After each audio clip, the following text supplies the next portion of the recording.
Then I will admit all, and I'll go ahead and start the Facebook Live while everybody's joining. Does that work? Yeah. Yep. Let's go.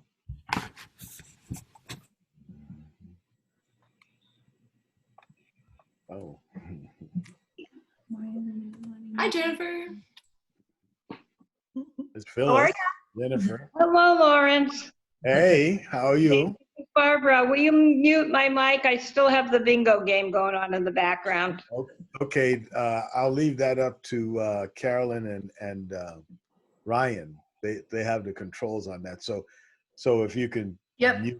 mute Barbara. Yeah, And just Barbara, you can, mute it.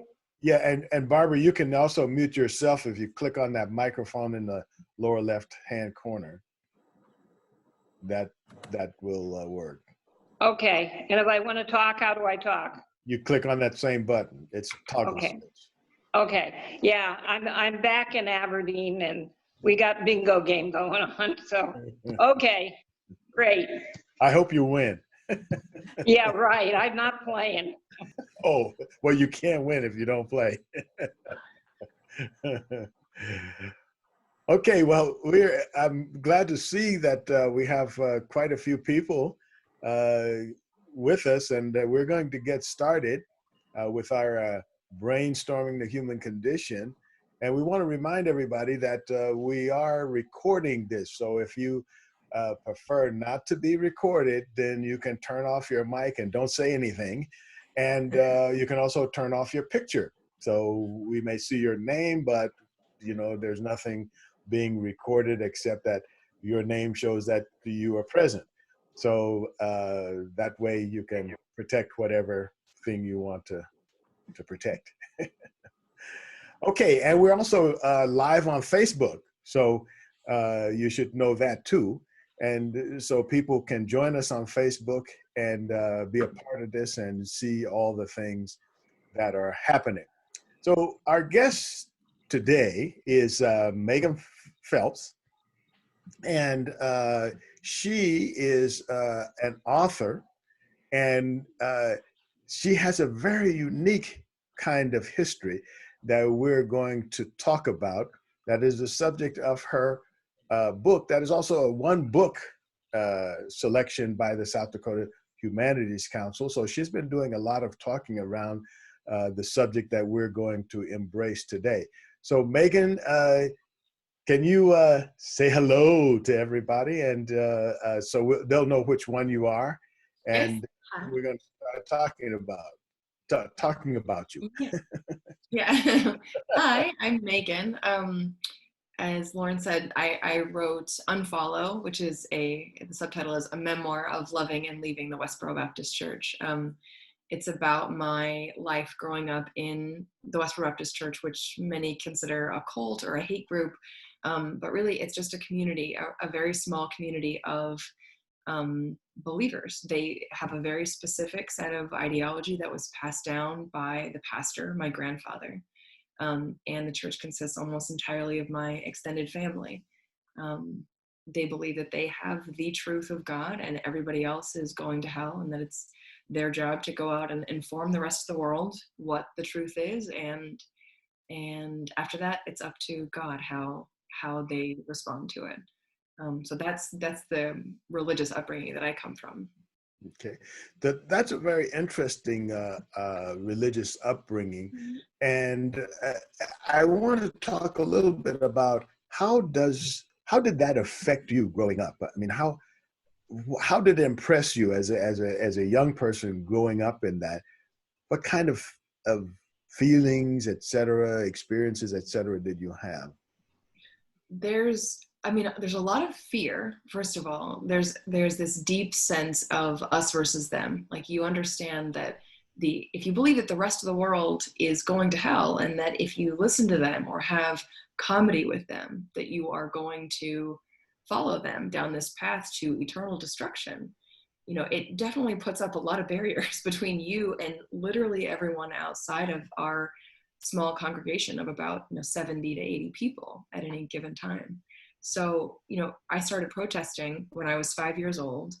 And so I'm being put in a position to defend this ideology, advocate for this ideology in the face of a world that was really not ready to hear it and didn't want to hear it. We said very provocative and hurtful things to people. At the very first protest, we had a sign that said gays are worthy of death, and citing Bible verses.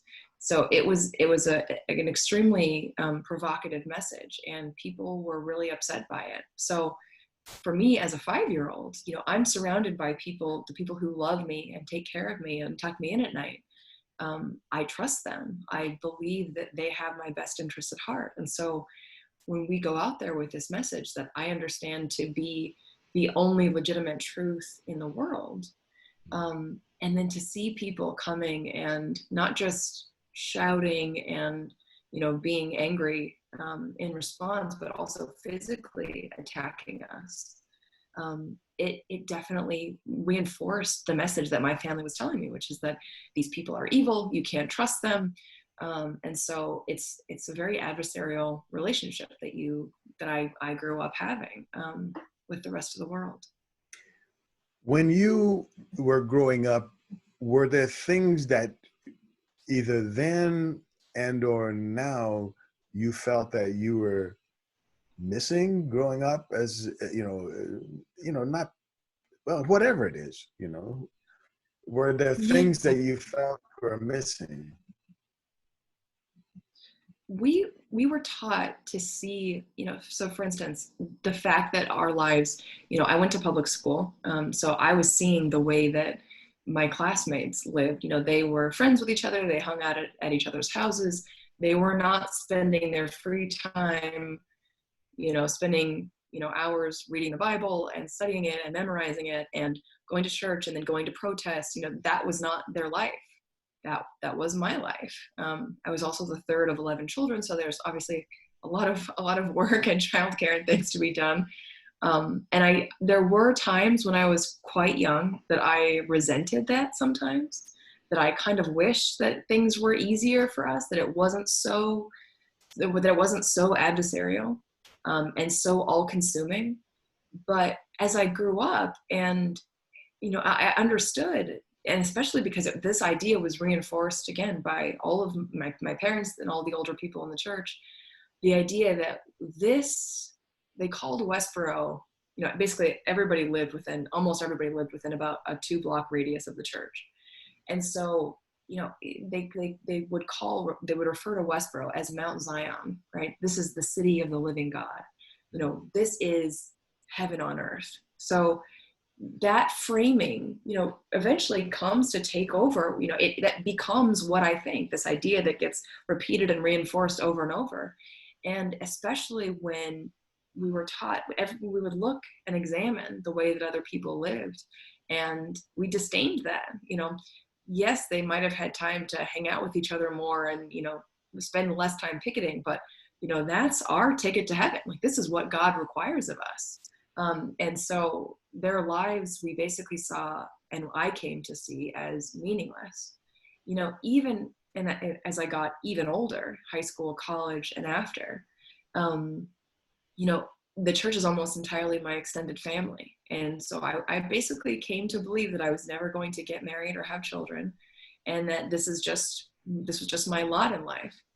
And even that was something that I, had to, mentally bolster, like the idea that, okay, well, I just have to be happy about this. I have to be okay with this, because again, this is what God requires. There's just this heavy emphasis on serving God, serving the church, and nothing else matters. Mm-hmm.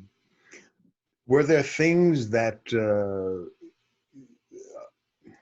let's say, ideas, experiences that you were cognitively aware of, or very aware of, that other than, relationship things, were there other things that you missed growing up? I honestly felt, and especially because, my mother would quote these verses about obedience all the time. She would say that was, if you could sum up the Bible in 3 words: obey, obey, obey. Mm-hmm. And I think almost as a, self-protective mechanism. And then also just because, it's in my nature, I think, to try to find the best way of looking at something, the most charitable way, like try to find the silver linings wherever I can and really focus on that rather than on the things that I didn't have. I really came to feel, I had a very cherished position in the church. As I mentioned, my grandfather was the pastor. My mom is his, he passed away in 2014, but she was extremely close to him. She ran the day-to-day operations of the church and had a lot of influence. So she called me her right hand. I was this, cherished daughter and was entrusted with a lot of responsibility. And it was something that I really treasured because, again, I believed it was the work of God. And so I really tried to focus on, again, partly because there were times when I was a teenager when I, again, came to resent this, I worked so closely with my mother from the time I was 14, and she is a notorious micromanager. And I felt like it didn't matter, what I did, I could never, there was always something that I was going to mess up. I resented having no independence. Even I was almost 27 when I left, and I still had no independence. I lived at home. My mother knew where I was and what I was doing at all times. She directed all of my activities. There was no space to move in any direction.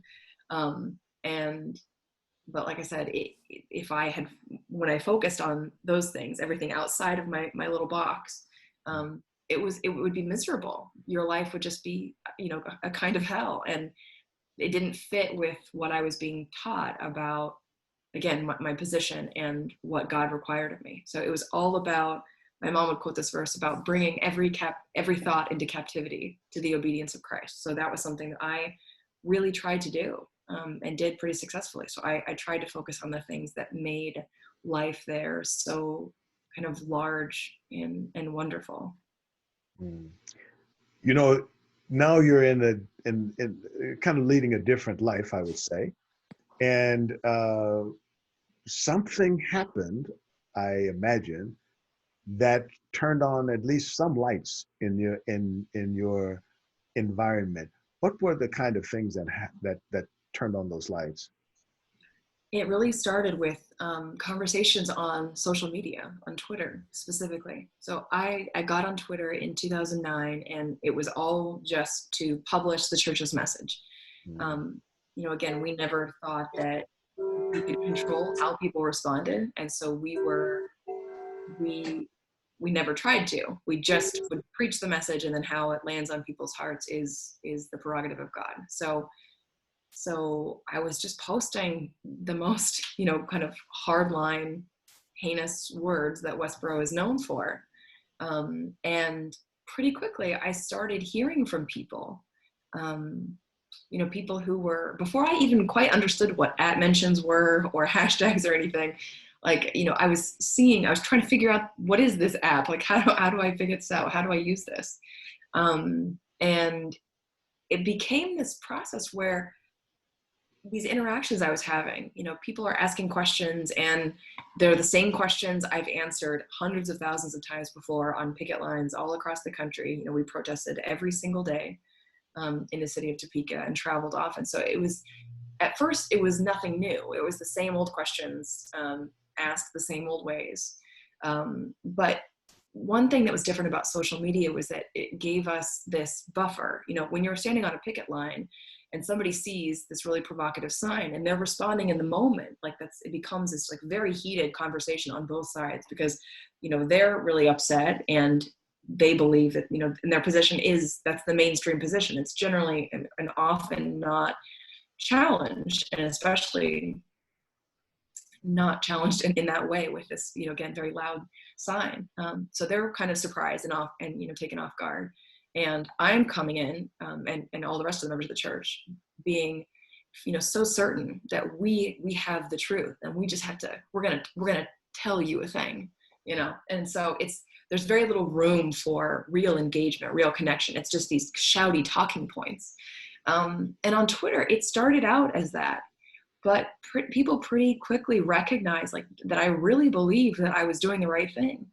And so there was just kind of this collection of individuals. Like it wasn't any like particular group of people who got together and tried to reach me or something. It was just people who were curious and started asking questions and kind of digging into the nuances of Westboro's positions on all these doctrines. And in the midst of that, after a lot of back and forths over time, a couple of things happened. First, they were able to find internal inconsistencies in Westboro's doctrines. And that was mind-blowing to me because Westboro is also full of lawyers. Both of my parents are attorneys. And so they're extremely analytical. And like I said, we spent a lot of time memorizing Bible verses. So we knew the Bible, we knew the verses, and we could bring them up at a moment's notice in response to these questions. And so for somebody to find an internal inconsistency, when we thought, it's like, well, if this is the truth of God, how can we possibly be wrong? So that was really kind of earth-shaking for me. But then there was also another aspect of those conversations, which was that Twitter became, like for the first time in my life, this alternate source of community for me. So I did go to public school, but I always knew there, like to keep people at arm's length. I never got too close to them. I never spent time outside of school really with them, outside of occasional sports. I played volleyball for a couple of years and I ran track, but there wasn't even there, like in physical space with other people, I always knew to keep them away from me. And online, it was different. Like there was this sense of safety just because we were physically distant from one another.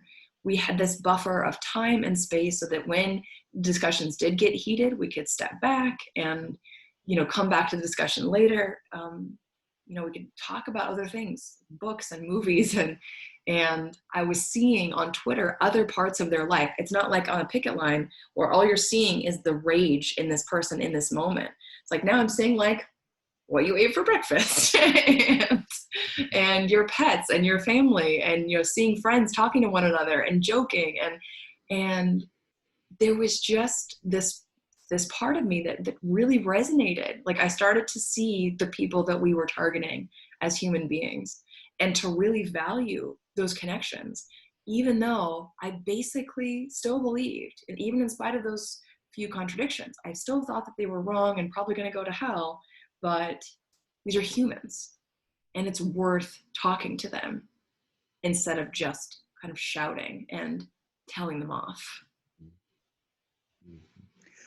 So that moment can you remember a particular moment that someone said anything or did something or a particular kindness or something that kind of started that avalanche or, domino flow?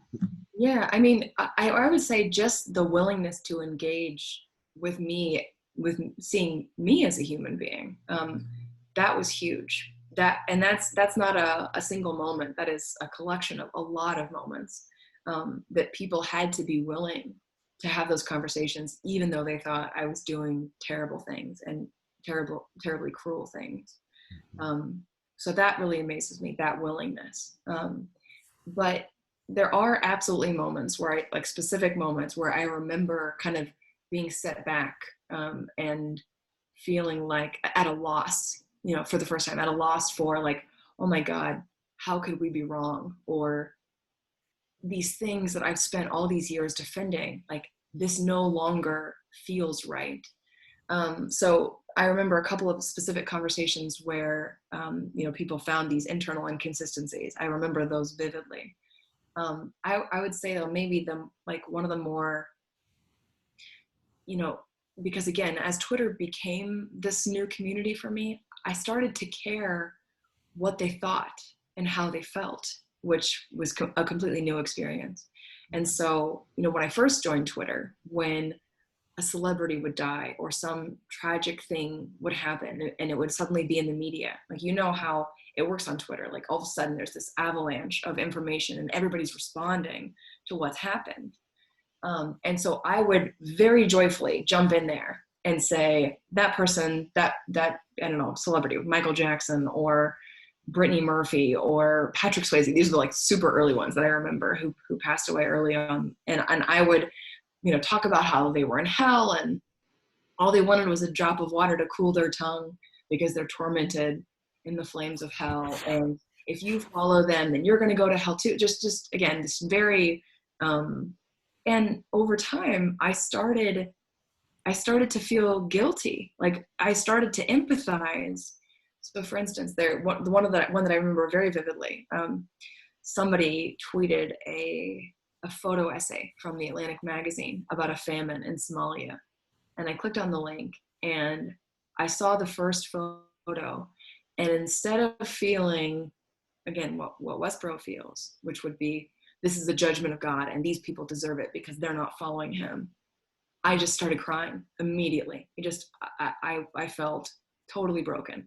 My mom's desk was about 5 feet from mine, and she looked over and she asked me what was wrong. And I couldn't speak. I just pointed to the screen because I was crying so hard. And because it was just this tiny, emaciated child, like a little tiny baby, and his head was so much bigger than it's the thing that is just wrong. Like, this is not what a human child is supposed to look like. It was horrifying. My mom saw that, and she kind of eagerly says, asked me to send her the link to that article so that she can write a Godsmack about it, to say, we had a blog with Godsmacks to enumerate all the ways that God was punishing this country and this world. And that moment, I'll never forget that. I will never, and a huge part of that came from, being on Twitter, and starting to see how other people, it's like it was giving me permission to feel empathy for people that I didn't see in the community around me, the physical community around me at Westboro. My husband, Chad, he wasn't my husband at the time. He was an anonymous Twitter user. And, it was a question that he kept putting to me, over and over time. And it was about, like, what about the families of these people? Like, I'm reading the verses that you're sending, that you're posting. Like, but how can you go to the family in this moment and say these things to him? He's kind of forcing me to think about the effect we were having on people. Those conversations were enormously significant in changing how I thought and how I felt about other people. Can you talk a little bit about what kind of effects that you think that kind of approach to people that Westboro has, what kind of negative effects does that have to other people? Now that you've had a chance to reflect on that, can you talk a little bit about how, what that's like, or what have you discovered? Yeah, I mean, I've had a lot of conversations with people who were negatively affected by Westboro. I think the most difficult things for me to think about are the funeral protests. We would go, and it wasn't just standing outside with signs, which the signs themselves were, I cannot imagine at this moment, growing up at Westboro, nobody close to me had ever died. I'd never gone into a funeral of someone that I deeply cared about. And so I had really no experience with grief. So part of it maybe was ignorance, but it was just, we were taught to see people in this extremely limited way. And so we would stand out there, not just holding signs, saying things like, God blew up the troops outside of a soldier's funeral, or thank God for dead soldiers. We were not just holding the signs quietly. We were standing on American flags, often dancing on American flags, right across the street in many cases, from the door where people were going in to bury their loved ones. And we were singing at the tops of our voices, parodies of patriotic songs. And, these songs, the lyrics are written to be as as biting, many of them as biting and cruel as possible. And it's so hard to think about that, because now, now having gone to funerals, and even when I don't know the person, I am at a complete loss and looking at these people grieving and feeling so horrible about the fact that we took this moment that should have been about celebrating the life of that person. It should have been about their family and their loved ones. And we made it about us in the most cruel way possible. And that feels unforgivable to me. And that's really hard to think about. But there were other ways too. We protested so many schools, high schools and universities, even preschools. We protested a Jewish day school. And when you have kids who, kids who are in the closet or whether they're in or out, like it's hard especially when they hear people around them, reaffirming like, oh yeah, like Westboro's approach is wrong, but they're totally right. Gay people are, so we're just lending our voice in a way that is, hurting all these people. And so when I hear from people who say things like,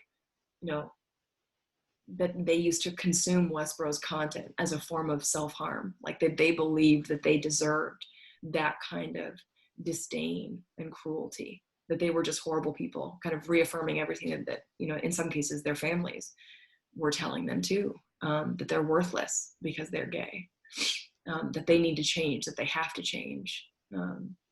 It's really difficult to think about those things in the way that we affected people.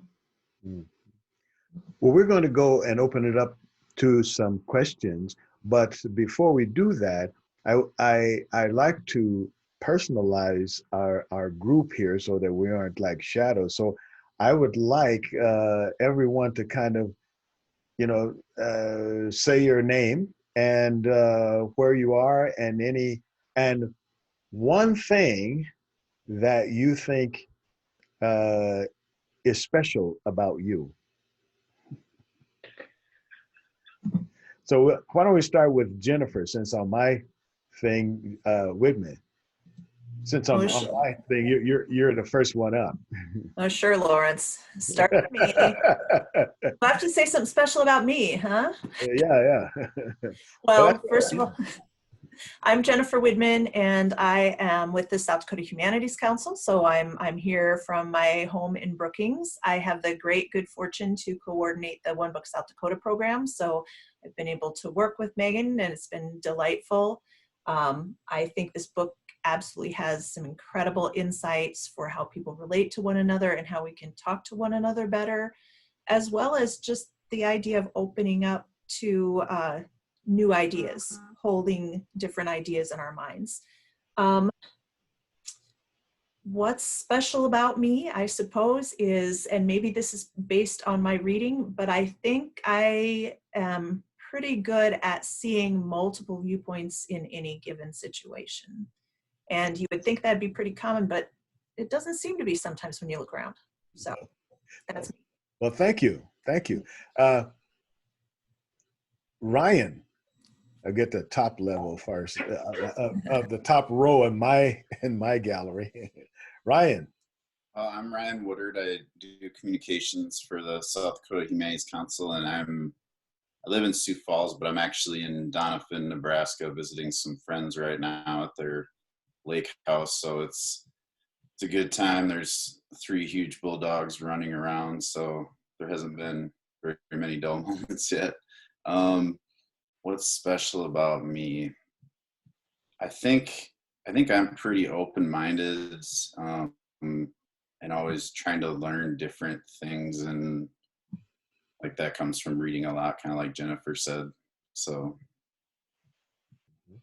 Okay, good. Carolyn? I have to unmute myself. I'm Carolyn Speakman. I am the office manager for the South Dakota Humanities Council. I am at my home in Brookings with Kendra Burkhausen, who is Jennifer's festival assistant for the Humanities Council. What's special about me? I don't know, so much. No, I'm just kidding. I try to be fairly open-minded, and I have a strong desire to learn and understand other people's viewpoints and the way they perceive things. So I think just my desire to want to know more is special about me. Do you want to talk, Kendra, since you're next? Yeah. I was gonna pick on Kendra. Okay, like Carolyn said, my name is Kendra. I am also at her house. Something special about me, I guess, I also have just kind of an innate curiosity about just about everything, and I like to ask questions and get to know people for who they are, as well as what they think about other things. Mm-hmm. Phyllis?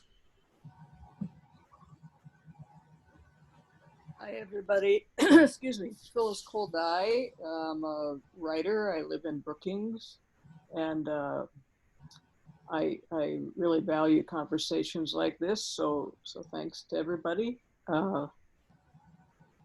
Something special, I guess I believe in and have experienced the power of stories, and that's one reason why I wanted to be part of this conversation today, because the story that is being discussed here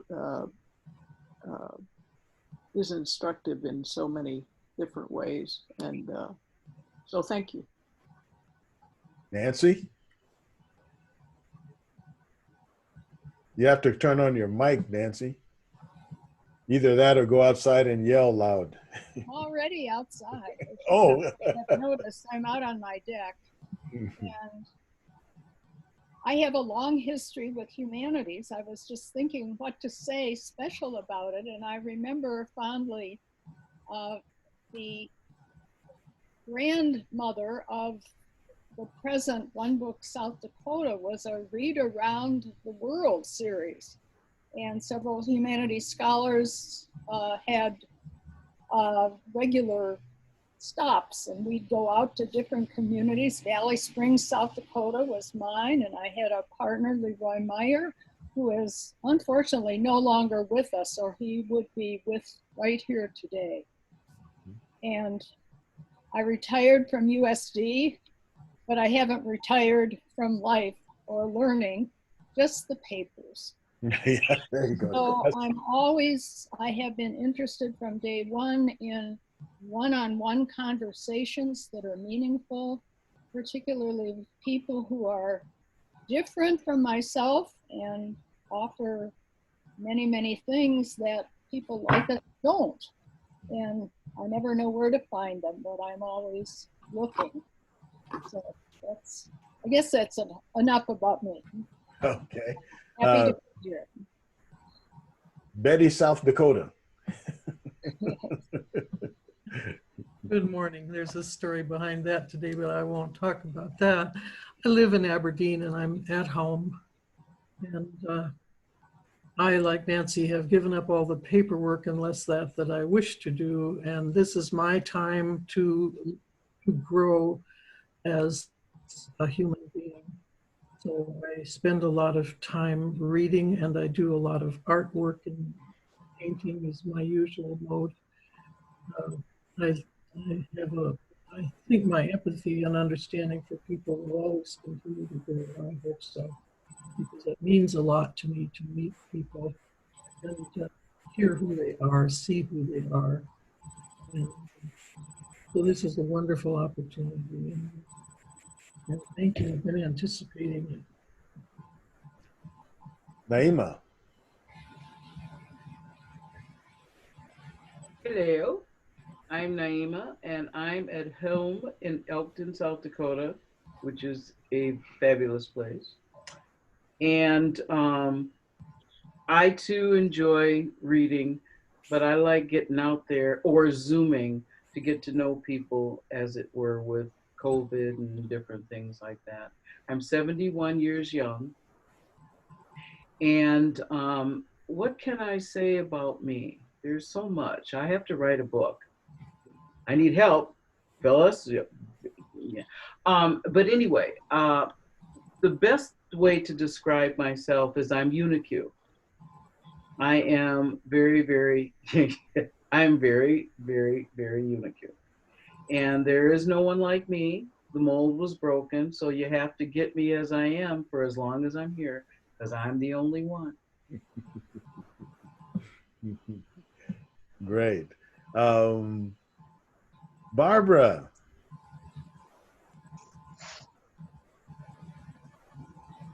Can you turn on your Yes, mic? Lawrence. Yeah, so. Yeah, can you hear me now? Yeah, we can hear you Okay, now. I'm Barbara Johnson, up in COVID jail, up in Aberdeen. And I enjoy being a humanities scholar very much, and I enjoy these discussions extremely. That's it. Okay. Well, I can say, Barbara didn't say how she's special, but I can say that she is real special. She does stained glass, which is, glass work, which is really wonderful. And I've been envying that for a while. At some point, I'm going to do some glass work, even if it's just break a window. I'll do something in glass. Deb Grady. Hi, you've seen my picture going in and out. I don't know what's going on now. Anyway, I'm in Sioux Falls, South Dakota. What's special about me, maybe as I'm a retired teacher, but I think I'm a teacher 24/7 the rest of my life. My son used to say, Mom, it's the summertime. You're not a teacher here. If I talk to the neighborhood kids, I said, Chris, when you're a teacher, that's just part of your personality. I'm a teacher everywhere. And I love all the classes to be able to keep learning. I think that's something a lot of us share, that love of learning.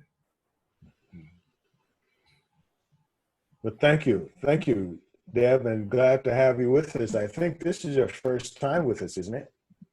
Yeah, I think so. Yeah. Okay. Well, thank you and welcome. Thank you. Fedora, can you turn on your mic and tell us about who you are? Okay. Hi, I'm Fedora Sutton, retired faculty from SDSU. I am a scientist by training and a humanist at heart. My aim, my desire, what's special about me is my desire to make this world wholesome, and hopefully that's pretty much it.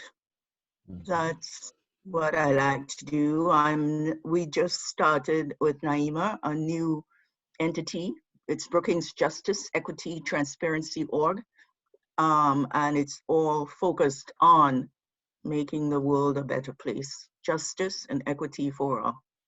Yeah. Thank you.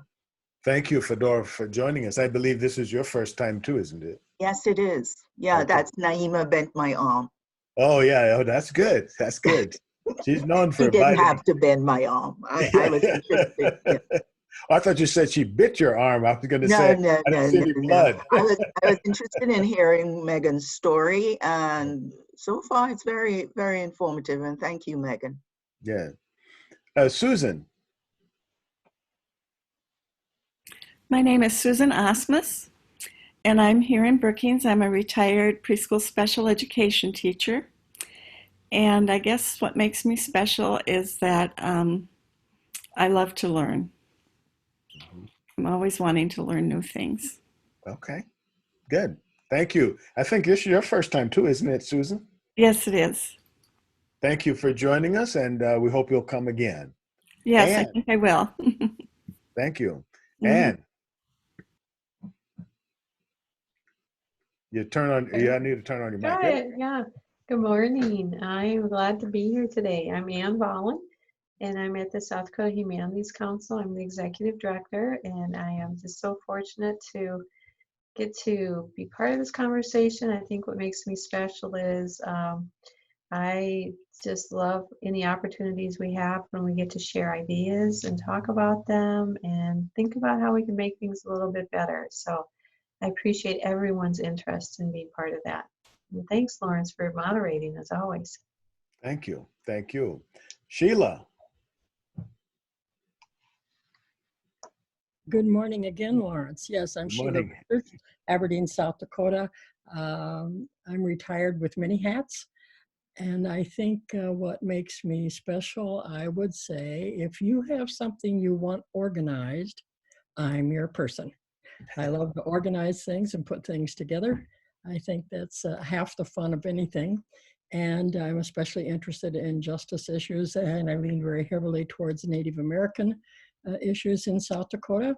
And I am presently the chair of the Aberdeen Area Diversity Coalition, and we just finished our Zoom meeting, and that's why I'm late. Well, thank you for coming again, Sheila. Haley, are you live and with us? I'm here. I'm Haley Delaney. I'm the CARES Act coordinator at the South Dakota Humanities Council. Currently, I'm in my room at home in Brookings. And I suppose what makes me special is I'm passionate about the spread of information and access to information. And it takes me to places like this. So, yeah. Well, great. Melinda. Good morning. I'm Melinda, and I am the grants coordinator at the South Dakota Humanities Council. Normally I'm in Brookings, but at the moment I'm in Pennsylvania helping to care for a 5-year-old grandson and a newly born 2-week-old grandson. So that's a joy. Like many of the rest of the people that have already spoken, I think I share that common thread of wanting to hear other people's perspectives, because often when I hear something from another person, it challenges me to be probably maybe more empathetic and compassionate in my approach to things, which I think I can always get better at. Something that's special about me is I love to knit and create. I've been doing it for over 50 years and have learned a lot during that time about knitting. So I just make little baby sweaters and I give them away, and it just brings me lots of joy. So that's what's special about me. Well, thank you so much for joining us, Melinda. So we'll get back to Megan now. And Megan, you've undergone some interesting transitions as you've elucidated here.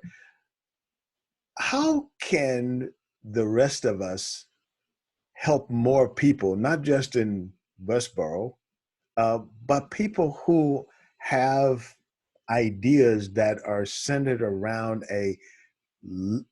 limited exposure? And I think that tends to be a common thread with people who are very sure of themselves. And how the world works is that they typically don't have many experiences to contradict that notion. So how can those of us who have some different, maybe not any better, but some different notion, how can we best talk to people who are, let's say, for lack of a better word, bigoted, or just, like narrow focus on a particular point of view? How should we approach that? I actually gave a TED Talk about this a few years ago, and I spent a lot of time thinking about that question and trying to distill exactly what those people on Twitter did, that ended in me changing my mind. Like, how were they able, how specifically, what are the actionable steps that they took that we all could learn from? So it's a little bit, I feel a little bad about the fact that I basically just stole their wisdom, but I did it for a good reason. And so the 4 points that I came up with were, the first one was to not assume bad intent. Like, if you can assume good or neutral intent, even in people who, in your mind, or if you understand them to be behaving badly. If you can assume that they have come to those positions honestly, that they, for whatever reason, whatever life experiences they had that brought them to those positions, that it wasn't because they're an evil person wanting to do evil things. Generally speaking, when you're talking to somebody with, we can just refer to it as bad ideas, if you're talking to them, you can see that they generally, they really believe it's the right thing, that they have found the answer. This is how we should live. So, because if you assume bad intent, you kind of immediately cut off the conversation right there. Because if you just believe they're an evil person doing evil things, then why even have the conversation? Why try to make this connection? It kind of, again, it cuts off the conversation before it even gets started. The second thing is to ask questions, which serves several purposes. It helps you identify exactly what they believe rather than, the assumptions that you have about what they believe. Maybe you've heard similar ideas before, and so you kind of ascribe all of these beliefs to a person who hasn't even expressed them. So it helps you understand where they're coming from so that you can actually construct your arguments to address what they're actually saying and what they actually believe. Another thing about asking questions is that it's a signal to the person that they're being heard, which kind of makes them more likely to be willing to listen to you. So, people on Twitter would ask me all these questions, and, I would answer like as I did. And then, eventually you get to the place where like, they're just kind of nodding along, listening to what I'm saying. And I'm like, well, what do you think? It's kind of this natural next step in the conversation. If I feel like I'm being heard, I'm more likely to want to listen as well. And sometimes that takes time, but it is a common occurrence. The third point was to stay calm, which is really difficult. I mean, it seems like an obvious point, but it's a really difficult thing to do when you're talking about values and beliefs that are deeply held on both sides and in conflict with one another. It is so hard in the moment to be willing to, take a deep breath, step back, and stay calm and actually be considerate and deliberate about what you're going to say next. It's hard to do this with strangers on the internet. I think it's often even harder to do with people that you love, because there's almost this sense of betrayal. Like, how could you possibly believe this? I thought you were a good person. So it's really difficult thing to do, I think, for just generally speaking. But if we can be deliberate and intentional about how we engage, and this is also why I think online communication can be really powerful.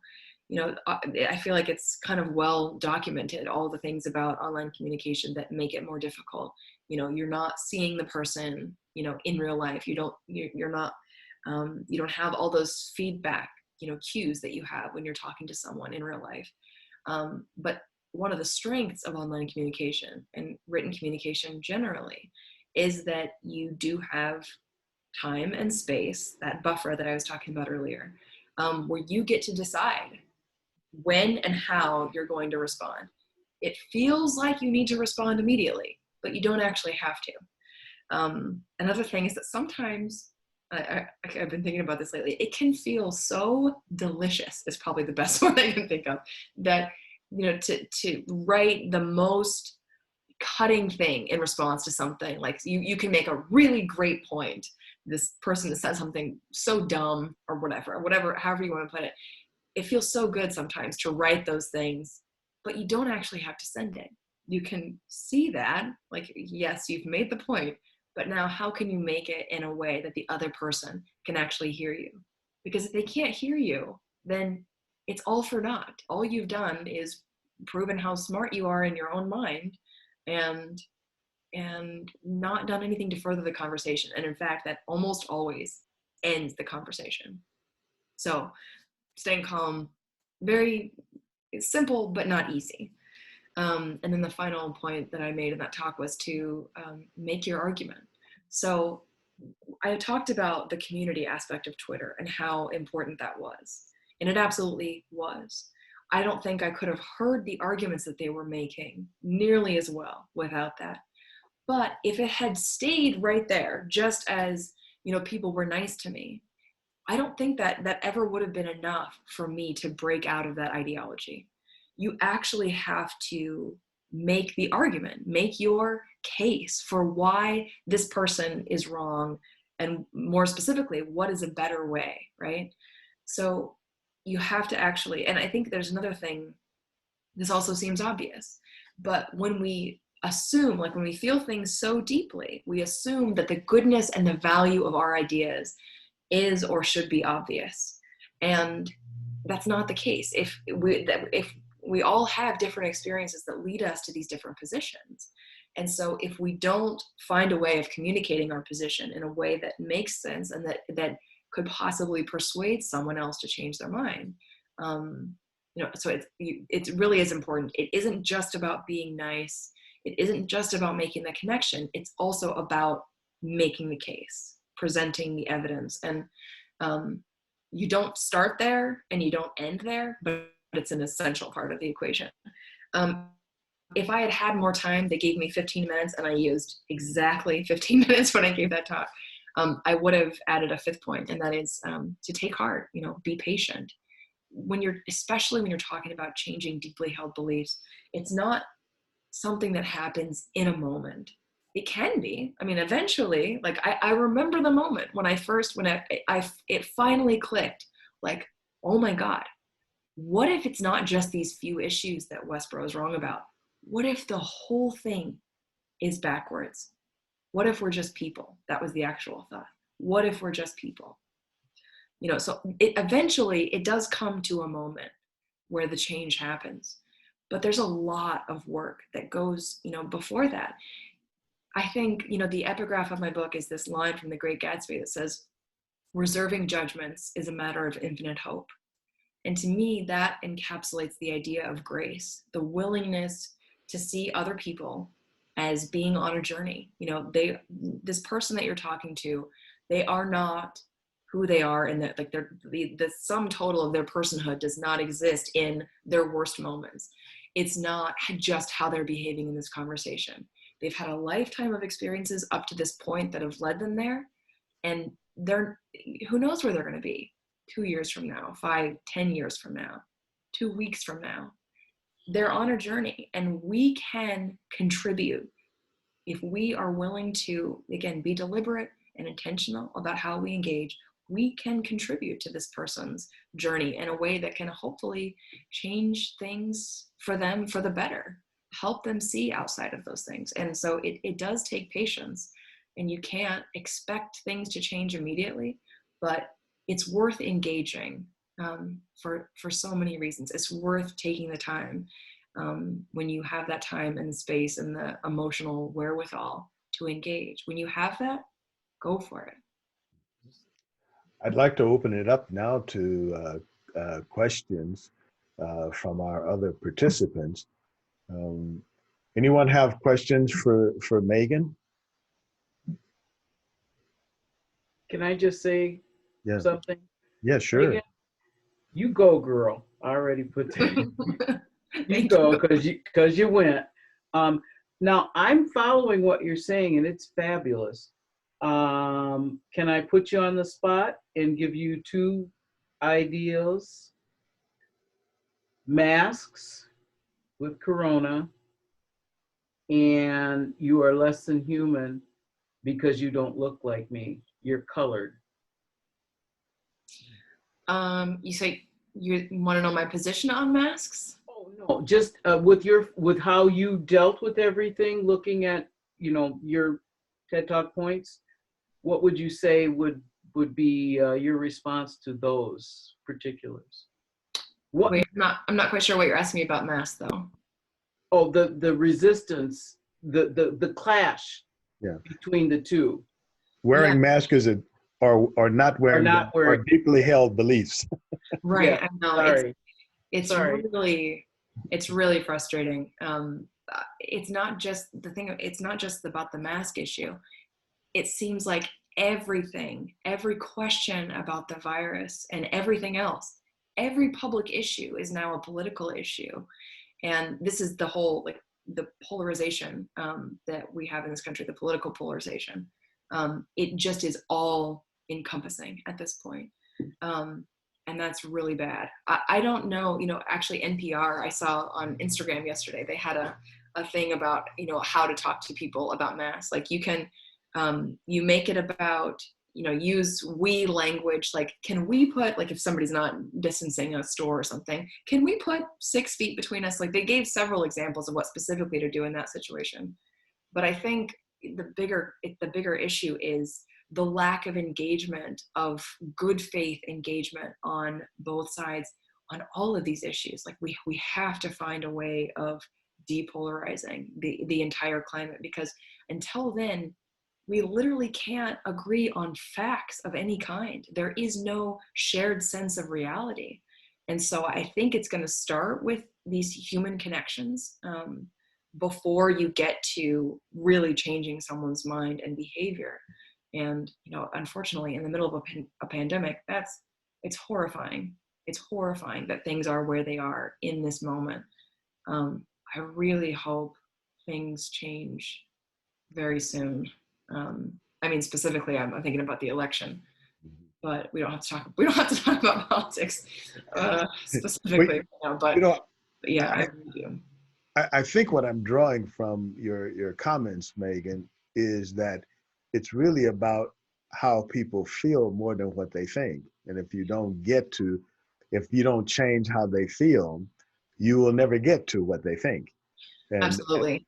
And I found that true on so many levels, is that we first have to change how people feel about us, as a person. Yeah. If they feel different about us, the framework in which they get the information or whatever data will be completely different. The filter is going to be different. So what they finally receive will be different. 100%. Yeah. So, I mean, it's the difference between, feeling attacked and forced into doing something versus, persuaded. Like, you actually do change their mind about the necessity of doing this thing. Or you make them think that they changed their mind. Yeah. This reminds me that what you just said about the thinking versus feeling, both matter, right? They both matter, but the emotional side of this is really key. There's a book, and I just should recommend that everybody read it. It is amazing. It's called The Righteous Mind. It's by Jonathan Haidt, who's a professor at, actually, I don't want to get that wrong, so I'm gonna, I don't remember where he's a professor. I think Columbia, maybe NYU, if we're not quite sure. But the subtitle is Why Good People Disagree on Politics and Religion. And it's a really fascinating book, and talks about how, so much of, we feel first, we come to our answer first, and then we post hoc justify it. We use our higher brain to justify the reactions of our lower brain. And so it's a really fascinating book. Anyways, I don't want to get too off track, but I think it's a really valuable thing for this whole conversation. And then what was your other, I forgot your other question, Naima. It was just how, I think you answered both of them with the how the emotional, especially how do you feel about me?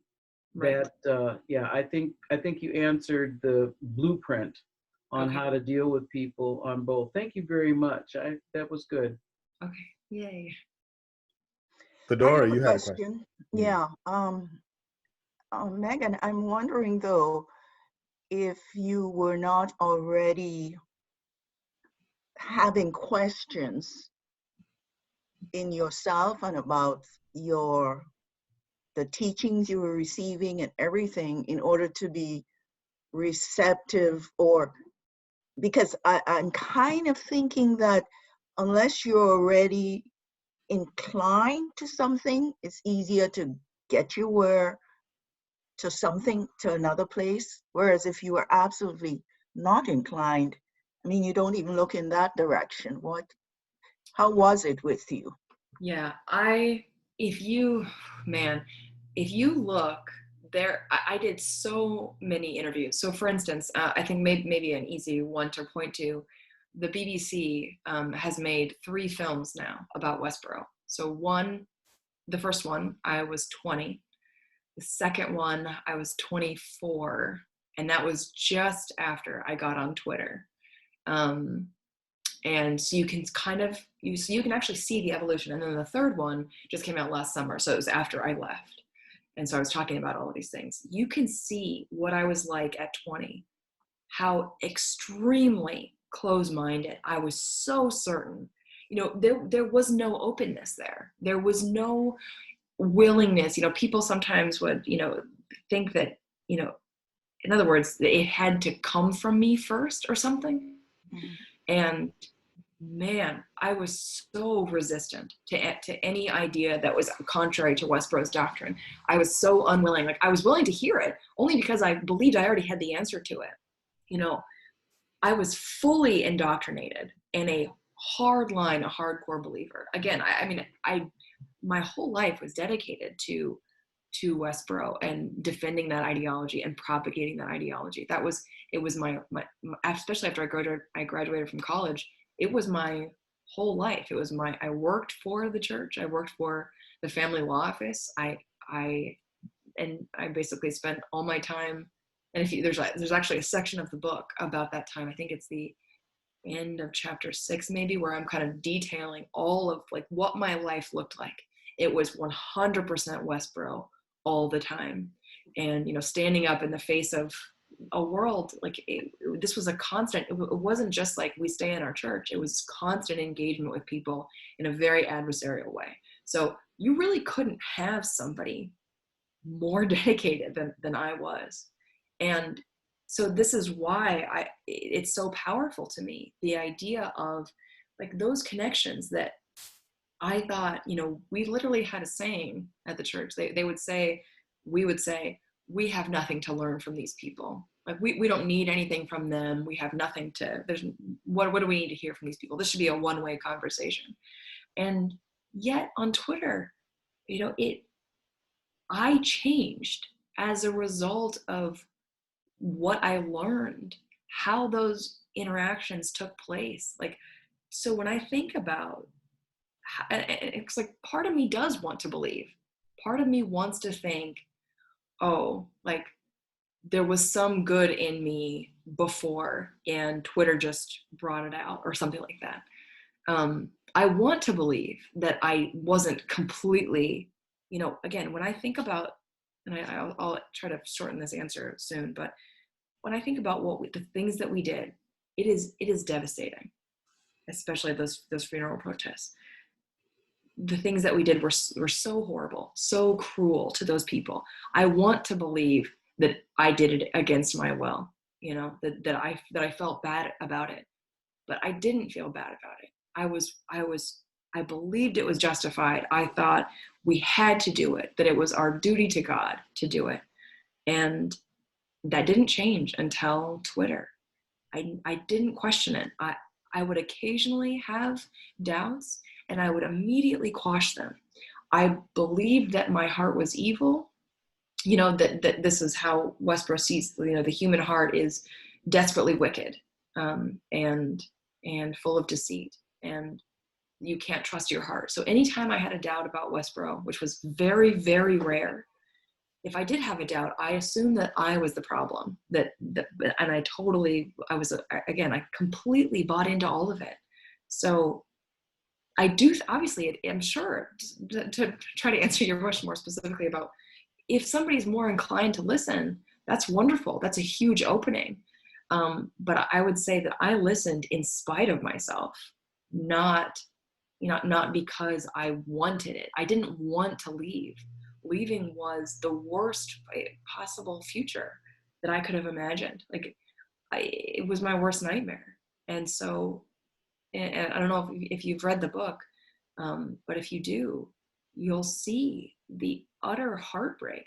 Because when you leave, you lose the only people that we were ever allowed to have a relationship with. They are they still are. They're my family. I miss them terribly. As horrible as things could be sometimes, they were also really wonderful, loving, resourceful, generous to a fault among themselves, especially, people. And I miss them horribly. I felt no inclination to leave. It was the worst thing I could imagine. And so that's, for me, that's partly why I believe so strongly in the power of conversation to change hearts and minds, because I could not have been more closed-minded. And so the fact that I am now where I am, it still blows my mind when I think about it. And when you watch those old interviews with me, like, I think you'll see it too. It's insane. I would say how much things have changed in such a relatively short amount of time.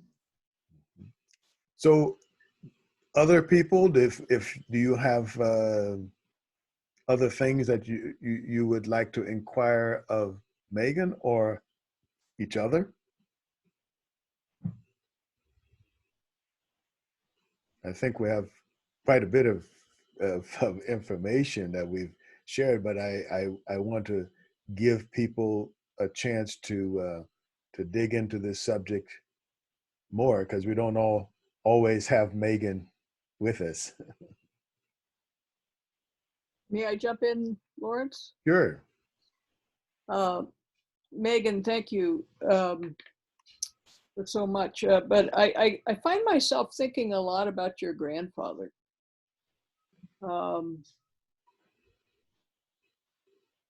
And I will get political. I think about Donald Trump sometimes, and what created him, and I think about your grandfather. Do you have any insight into what molded him? And then I would assume that he had an amazing force of character or something that allowed this to become a generational, I don't know what to call it. Yes. Could you reflect on that a little bit, please?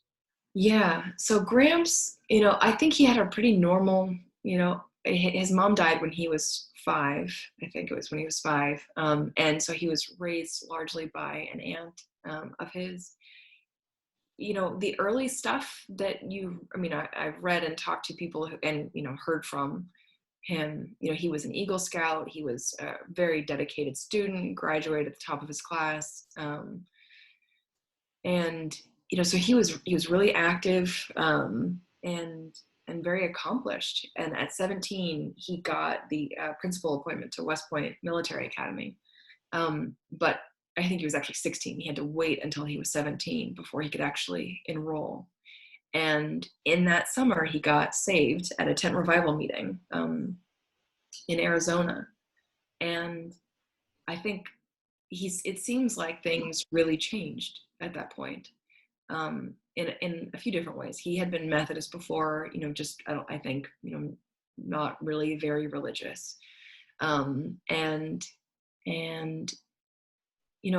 I think a couple of things. I think two things that made Gramps, turned him kind of into the character that he became. One is that he's very smart. He knew he was very intelligent. And now he's been, introduced or reintroduced, if you will, to this book, the Bible, that purports to have all of the answers and to be the one true way to get to heaven, the only way, legitimate way to live a good life. And so for him, those two things, he was this blinding certainty that he knew better than anybody else who read the Bible what it meant. And he would have these arguments with people. He was constantly, I look, when I say, you can find it in the letters. He was constantly, and he kept everything, like all these letters, and he would read to us from them in church. So he was constantly, picking fights with people about other churches, how they, came to their beliefs and why they were wrong. It was something that we talked about all the time, all my years at Westboro, examining other people's beliefs and memorizing the chapters and verses that show why they were wrong. So Gramps, he just believed that he was right, that his understanding, he had such strong faith in his own understanding. And so he was ruthless about it. He was willing to do anything, no matter how clearly wrong it seems to other people. So why is it a generational thing? Partly because before his children understood, and grandchildren, so before we understood fear of God and fear of hell, we understood fear of pain. So, you know, he abused his children. And it's hard to say that. Like we always would, you know, say spanked, you know, he spanked them, he abused them. And so for my mom's generation, they abused us, though it was not nearly to the same degree what was inflicted on them. So that's the beginning. The beginning is you make these children understand that they are subject to you and to your will, and that they are going, by God, they are going to bend to it. And then eventually they get old enough, you don't have to keep beating them, because now you've instilled in them this ideology, these doctrines that you have taught them are unquestionable, that to question them is to bring eternal torment on yourself, and then not just eternal torment, but the curses of God in this life, that if you question them, you either leave voluntarily and lose your whole family, or you get kicked out and lose everyone and everything that has ever been important in your life, and you are left with a world that you've been taught is evil. And so it is that kind of indoctrination. And then the thing is, he taught us that same blinding certainty. This is the way, and there is no deviation from it. And so this is why I think one of the maybe the biggest change in me is this idea that I write about at the end of the book, and I cannot remember where I first read it, but it's this phrase, epistemological humility. It was something that Gramps lacked entirely, and I think it is almost completely absent from Westboro and groups like it. And it's the idea that, yes, we all have beliefs. We have experiences that lead us to beliefs. But epistemological humility is doubt. It is the willingness to hold these beliefs a little more loosely, to recognize that there are so many things outside of our experiences and our understanding that we don't know, that we cannot know because we haven't had those experiences. So to be willing to be open to those things, to hear other points of view, to reflect on them, and to, ultimately at times, to be changed by them. Gramps did not have that. He did not have that. He could not hear that. And he taught us not to hear it too. And then gave us every reason to stay, to make it difficult to leave. They never physically impede anybody from leaving. All of the bars, all of the chains are mental. Betty, you had the question, I believe. Thank you. Let me get my mind back together here. It was a personal bias that had a glaring light shone on it inside of me when Megan was talking. And I think when she said both of her parents were lawyers, attorneys, whatever term she used, I realized that I assumed that she came from a background of ignorant people. And that's, I need to remember that aha moment. Thank you. Thank you so much, Megan. It's been really wonderful to meet you. Thank you. And it's interesting. I mean, I do want to highlight that the education aspect of it. So basically, almost everyone at Westboro, as you grow up, they put a lot of emphasis on education. So it's one of those things about whether you call Westboro, a cult or not, but groups like that, these high control groups, education and intelligence are not enough to save people from that kind of thinking. And in fact, as I was just talking about with Gramps, I actually was reading, I think it was in the New Yorker, smart people, intelligent people are actually more likely to join groups like that because they believe that they can't be deceived. Like they believe so strongly in their own intellect. Because again, smart people generally know they're smart. Like they have a good grasp of what's happening around them. But it's just that, again, it's the lack of willingness to recognize the limits of your own understanding. And this is why, the smarter you are, I mean, like truly, like if you're wise, it's that recognition. There's a lot you don't know, that kind of humility is not part of it. That kind of humility is subsumed by the certainty in groups like Westboro. One of the interesting things about con artists is that the easiest people to con are people who believe they can never be conned. That's the mark of a mark, so they're always looking for the people who believe that they know, and they are not the ones. The other people are stupid, but me, I know the truth. Those people are like, they're perfect marks. Yeah. I have a question.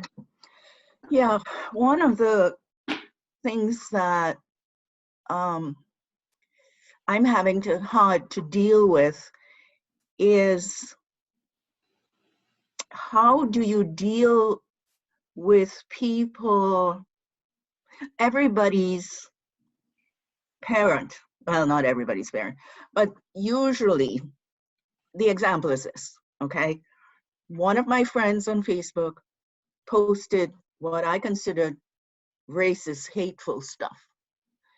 And my response was immediately, oh my gosh, I can't believe that you posted this hateful, racist stuff. I would never have imagined you would post such racist, hateful stuff. And then and then I went on to say why it was hateful and racist. And and her daughter jumps in and says, how dare you speak to my mother and try to put her in her place? She's the most wonderful person in the world, all loving and all the rest of it. And she goes on and on and on. Now, one, I try when I'm responding to those things not to say, you are just a horrible, worthless person or anything like that. I say, why did you post such horrible stuff? And I can't believe this. But the point is, bad guys have good people. They are loved. They're just a wonderful, most wonderful person in the world. And so what do you do with this? I mean, I eventually did come to a place of explaining, if you don't understand that something is hateful, then don't share those posts. But I'm digressing. The point is, if everybody is good and wonderful and just by their companions, and yet they are hateful and all the rest of it and sharing hate, what do you do with stuff like that? For me, things like that, the fact that you have somebody defending them. I mean, I have some ideas about how to engage maybe better. Like, so for instance, in that situation, if you had, instead of commenting on it publicly, send a message privately and ask, like, why did you post this? This is, sometimes the public nature of it causes people to shut down itself, right? It causes you to double down on your position because now you have to defend your goodness, right? Your intentions. So by taking it private, and so that's one idea. But to answer your question though, what do you do with the fact that people who do horrible things also, and say, hateful, cruel, racist things, also have a good side, clearly, because they have people defending them? To me, that's a really hopeful thing. Because again, if you have somebody who is just an evil person trying to do evil things, there really isn't a lot to work with there. But if they're a person who has posted something like that because they believe, for whatever reason, that that's true and right, then there's something to tap into there. There are good intentions that you can tap into to try to reach them and change their position. So this is one thing about, and I'm not saying you were engaging in this at all. But it is a thing happening right now where they call it, call out culture. The idea that it's like, as individuals, our status on social media, especially, is bolstered when we call out other people for, and again, I'm not saying this is what you're doing at all, but it is a thing. People want to use shame as a tool to change people's mind, to call them out, and to demonstrate to others that they're wrong and that they shouldn't be followed. The problem is that shame, I was talking to an anthropologist about shame, and she was defining it as, it's the feeling that you get when you know that you have violated the norms of your community. So if for some reason you have othered this community, then you don't care if you hurt their feelings. Those aren't your people, right? So shame is a powerful tool, but it only works with people who already agree with you. That's the short version. So in other words, finding ways of tapping into that the good parts of them, right? The one that raised a daughter who wanted, or a child, I can't remember if you said daughter, who wants to defend them. They've clearly done something right. Who is that woman? Where is the kindness and gentleness that she raised that child with? Whatever the thing is that child loves.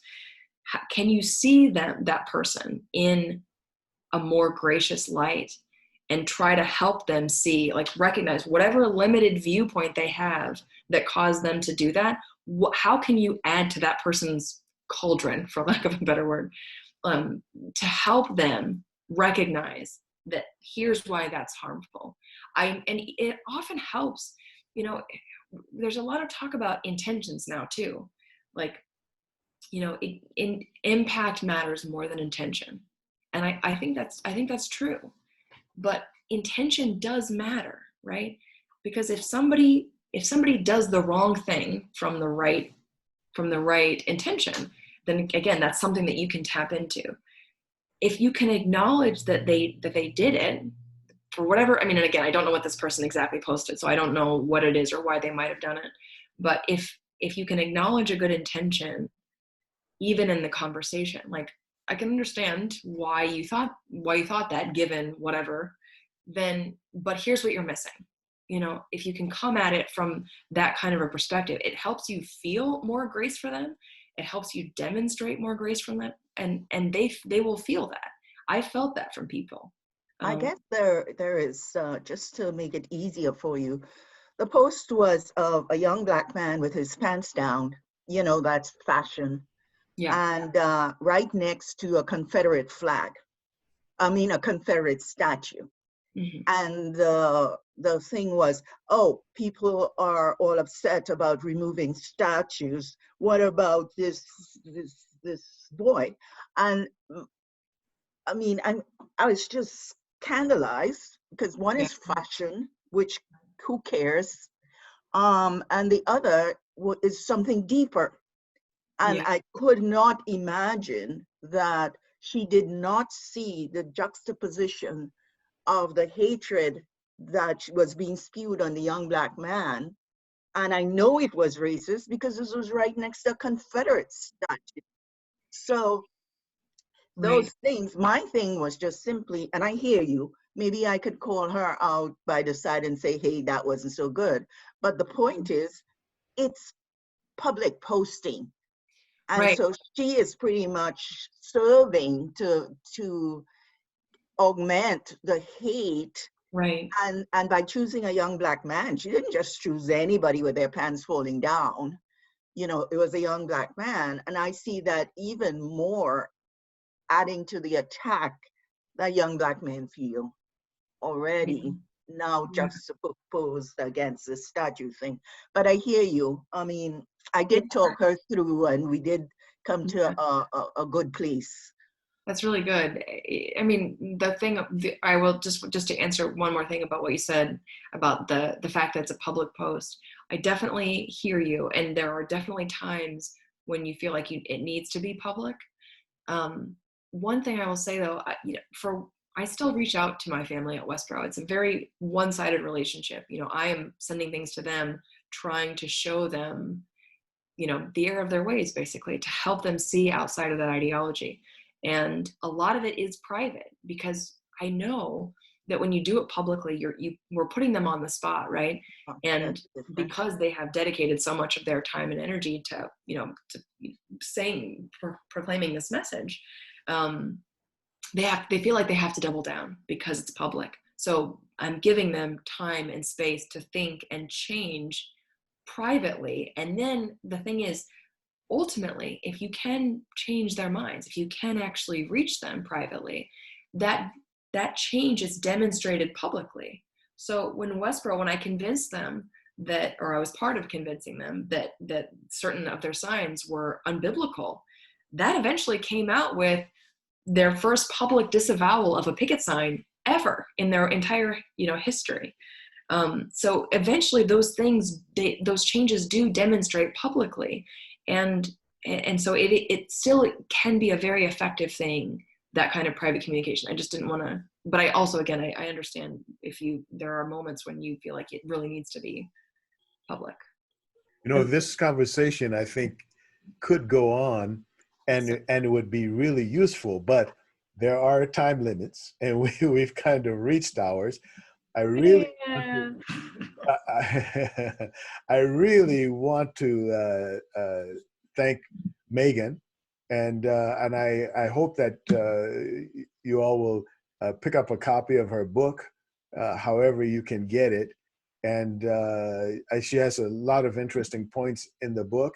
And also, I would suggest you go and watch her TED Talk video. It's on YouTube. So you'll learn a lot of things about her. If you have book clubs or anything like that, you might want to see if you can read her book and discuss some of the points. Now that you've met this esteemed character, you can have a little deeper conversation about the book. I want to thank all of you for joining us, and hope that you'll join us again next week, same time, same station, and we'll have another exciting event. Thank you again, Megan, and thank all of you. Thank you, everyone. Thanks so much for moderating, Lawrence. And yeah, thanks so much to the South Dakota Humanities Council for making this happen. It's really amazing conversations. Thank you. Thank you. Thank you. Thank you, Megan. Thank you, Lawrence. Bye.